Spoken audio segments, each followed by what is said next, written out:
Shalom sahabat yang baik hati, salam sehat selalu bagi kita semuanya. Marilah kita bersatu di dalam doa. Allah Bapa dalam Yesus Kristus, terima kasih Tuhan untuk penyertaan-Mu di dalam hidup kami. Engkau senantiasa mengasihi kami. Saat ini kami mau merenungkan firman-Mu ya Tuhan. Tolonglah kami, berkenanlah Engkau ya Allah, untuk membuka hati dan pikiran kami, sehingga kami dipenuhi oleh firman-Mu. Amin. Firman Tuhan bagi kita pada hari ini dari Maleakhi 4 ayat 1 sampai 6. Marilah kita membacanya secara lengkap di tempat kita masing-masing. Saya baca ayat 2 dan 4. Tetapi kamu yang takut akan namaku, bagimu akan terbit surya kebenaran dengan kesembuhan pada sayapnya. Kamu akan keluar dan berjingkrak-jingkrak seperti anak lembu lepas kandang. Ingatlah kepada Taurat yang telah kuperintahkan kepada Musa, hambaku di gunung Horeb, untuk disampaikan kepada seluruh Israel, yakni ketetapan-ketetapan dan hukum-hukum. Hari Tuhan akan tiba. Pada hari Tuhan, murka Allah terhadap orang-orang fasik akan menyala seperti perapian. Tetapi dia akan seperti kehangatan matahari yang menyembuhkan bagi orang-orang yang mengasihi dan menaati dia. Yohanes Pembaptis menubuatkan bahwa dengan kedatangan Yesus, fajar akan muncul bersama sinar untuk menerangi orang-orang yang hidup dalam kegelapan dosa. Di Yesaya 60 ayat 20 dan Wahyu 21 ayat 23 sampai 24, kita mengetahui bahwa cahaya tidak diperlukan di kota kudus Allah, karena Allah sendiri yang akan merupakan cahaya, yang akan merupakan terang. Ayat-ayat terakhir dalam perjanjian lama ini merupakan pengharapan. Bagaimanapun kelihatannya kehidupan sekarang ini, Allah mengendalikannya dan mengendalikan masa depan. Dan segala sesuatu akan dibuat menjadi benar. Kita yang mengasihi dan melayani Allah menantikan perayaan yang penuh sukacita.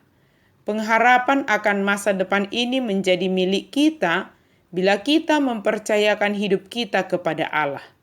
Hidup sebagai orang yang taat akan firman Tuhan yang digambarkan seperti orang Israel yang telah menerima Taurat Tuhan dan harus menaatinya. Siapa yang menaatinya akan tetap berada dalam kebenaran dan memperoleh keberuntungan. Taurat ini akan menolong kita berjalan sesuai dengan kehendak Tuhan.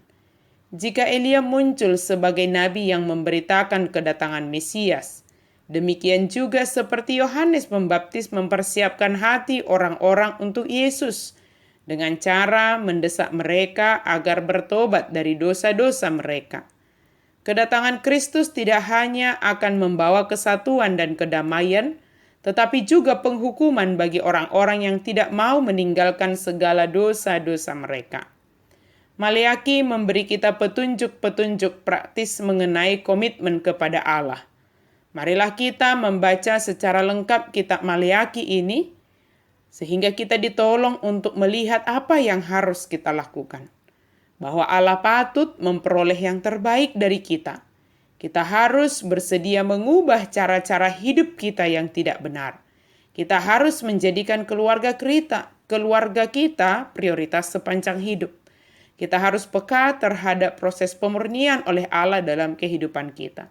Kita harus mempersembahkan yang terbaik kepada Tuhan. Bahkan Maleakhi katakan adalah persepuluhan. Dan tidak ada tempat untuk kesombongan. Terakhir Maleakhi menunjuk pada hari penghakiman terakhir yang dahsyat itu.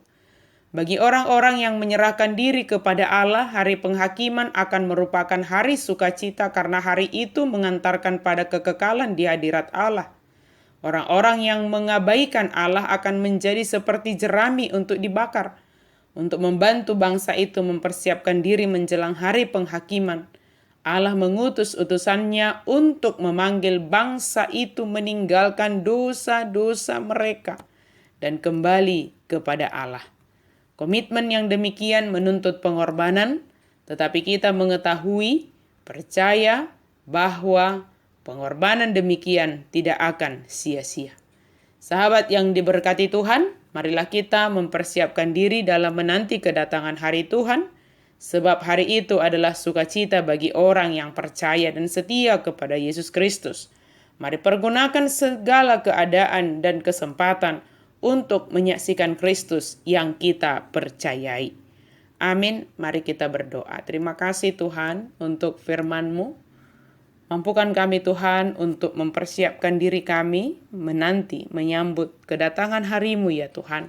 Sehingga kami adalah menjadi orang yang siap dalam menghadapi kedatangan-Mu yang kedua kalinya. Dalam nama Yesus kami berdoa dan bersyukur. Amin.